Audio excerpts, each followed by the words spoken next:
নমস্কাৰ বন্ধু বান্ধৱীসকল, আজি গ্ৰহসমূহ তুংগত বা উচ্চ ৰাশি থাকিলে কি ফল দিয়ে তাৰ বিষয়ে বিশদভাৱে বৰ্ণনা কৰিম। আপুনি আপোনাৰ কুণ্ডলী নিজেই চাব পাৰিব কোন গ্ৰহই আপোনাক ভাল ফল দিব। বন্ধু বান্ধৱীসকল, এনেকুৱা ভিডিঅ' চাই থাকিবৰ বাবে চেনেলটো যাতে ছাবস্ক্ৰাইব কৰি লয়। যদি আপোনাৰ কুণ্ডলীত ৰবি তুংগত অৰ্থাৎ মেষ ৰাশিত আছে, তেতিয়াহ'লে আপুনি নিশ্চিতভাৱে এজন ভাগ্যৱান লোক। ধনী হ'বই, পঢ়া শুনাত অতি ভাল হ'ব, বিদ্বান আৰু যশস্বী হ'ব।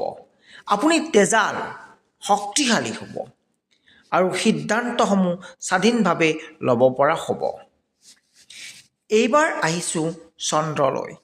যদি আপোনাৰ কুণ্ডলীত চন্দ্ৰ উচ্চ অৰ্থাৎ মকৰ ৰাশিত থাকে, ব্যক্তি বিলাসী হয় আৰু সকলোৰে পৰা সন্মান পায়, সুখী হ'ব। কিন্তু মনটো স্থিৰ নহ'ব, চঞ্চল প্ৰকৃতিৰ হ'ব আৰু মহিলা তথা ছোৱালীয়ে অলংকাৰ পিন্ধি ভাল পাব আৰু তেওঁলোকৰ বাবে অলংকাৰ অতি প্ৰিয় হ'ব। সাজ পোছাকত বহুখিনি তেওঁলোকে গুৰুত্ব দিব। এইবাৰ আহিছোঁ বুধ গ্ৰহলৈ। যদি আপোনাৰ কুণ্ডলীত বুধ তুংগত থাকে অৰ্থাৎ কন্যা ৰাশিত থাকে, তেতিয়া বুজিব আপোনাৰ ভাল ফল হ'বই, কিয়নো বুধ কন্যা স্বৰাশিও হয়। আপুনি হয়তো বৰ বুদ্ধিমান হ'ব পাৰে। আপোনাৰ লেখাৰ প্ৰতি ৰুচি থাকিব, সেয়ে আপুনি লেখক হোৱাৰ সুযোগ বহুখিনি থাকিব। আপুনি জ্ঞানী হ'ব, শত্ৰুক জয় কৰিব পাৰিব, সুখী জীৱনৰ অধিকাৰী হ'ব। বংশ আগুৱাই লৈ যোৱাত আপুনি সহায় কৰিব। ছাত্ৰ ছাত্ৰীৰ বাবে অতি শুভ। এইবাৰ আহিছোঁ মংগল গ্ৰহলৈ। মংগল উচ্চ হয় মকৰ ৰাশিত। গতিকে কুণ্ডলীখন খুলি চাওক, মংগল আপোনাৰ কুণ্ডলীত ক'ত আছে। আপুনি বৰ সাহসী হ'ব, ৰজাৰ দৰে চলিব আৰু ৰজাৰ দৰে সন্মানো পাব। আপুনি কৰ্তব্যপৰায়ণ হ'ব। আপুনি কেতিয়াও জীৱন যুদ্ধৰ পৰা পিছলৈ ঘূৰি নাহে। আপোনাৰ ডিক্সনাৰীত পৰাজয় শব্দটো আহিবলৈ নিদিয়ে, তাৰ বাবে আপুনি বহুত প্ৰয়াস কৰিব। বৃহস্পতি আপোনাৰ কুণ্ডলীত কোন স্থানত আছে চাওক। তুংগ বৃহস্পতি আপোনাৰ ঘূৰাই আনিব সুখ আনন্দ।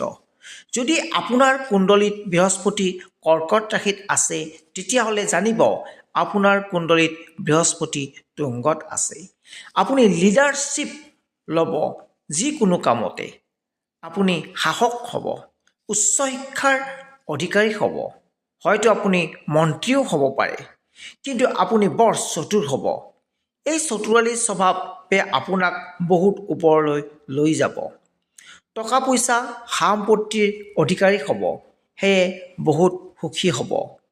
স্ত্ৰী সম্পত্তি পোৱাৰো বহুত সুযোগ আপোনাৰ তাত থাকিব। এইবাৰ আহিছোঁ শুক্ৰ গ্ৰহলৈ। যদি আপোনাৰ কুণ্ডলীত শুক্ৰ উচ্চত থাকে অৰ্থাৎ মীন ৰাশিত থাকে, তেতিয়া আপুনি বিলাসী হ'ব, ভাগ্যৱান হ'ব আৰু সংগীত প্ৰিয় হ'ব। আপোনাৰ কামুকতা গুণ অলপ বেছি হ'ব পাৰে, তাৰ বাবে জীৱনত সমস্যাৰো উদ্ভৱ হ'ব পাৰে। এনেকুৱা হয়, টকা পইচা থাকিলেও সাংসাৰিক সুখ নাপাবও পাৰে। গতিকে সাৱধান হোৱাটো উচিত। আপোনাৰ কুণ্ডলীত যদি শনি উচ্চত থাকে অৰ্থাৎ তুলা ৰাশিত থাকে, জাতক মালিকীস্বত্ব পায়, খেতি বাতিত উন্নতি লাভ কৰে, জমিদাৰ হয়, যশস্বীও হয় আৰু শক্তিশালী হ'ব পাৰে। তুংগ শনিয়ে মানুহৰ জীৱন সলনি কৰি দিয়ে। ৰাহু যদি মিথুন ৰাশিত থাকে, তেতিয়া জাতক ধৰ্মী, সাহসী আৰু লম্পটো হ'ব পাৰে, অৰ্থাৎ যিকোনো প্ৰকাৰে টকা উপাৰ্জন কৰিবলৈ চেষ্টা কৰে। যদি আপোনাৰ কুণ্ডলীত কেতু তুংগত থাকে, তেতিয়া অৰ্থাৎ ধনু ৰাশিত হয় জাতক ভ্ৰমণশীল, অৰ্থাৎ ভ্ৰমণ কৰি ভাল পাব আৰু নিজ ব্যক্তি হ'ব পাৰে, অৰ্থাৎ তেওঁৰ মন নিষ্মনৰ হ'ব পাৰে। কিন্তু জ্যোতিষ শাস্ত্ৰত ৰাহু আৰু কেতুৰ মতানৈক্য আছে। কিছু অভিজ্ঞই ৰাহু আৰু কেতুৰ উচ্চ নীচ স্থান নাই বুলি কয়। বাকী আপোনাৰ হাতত।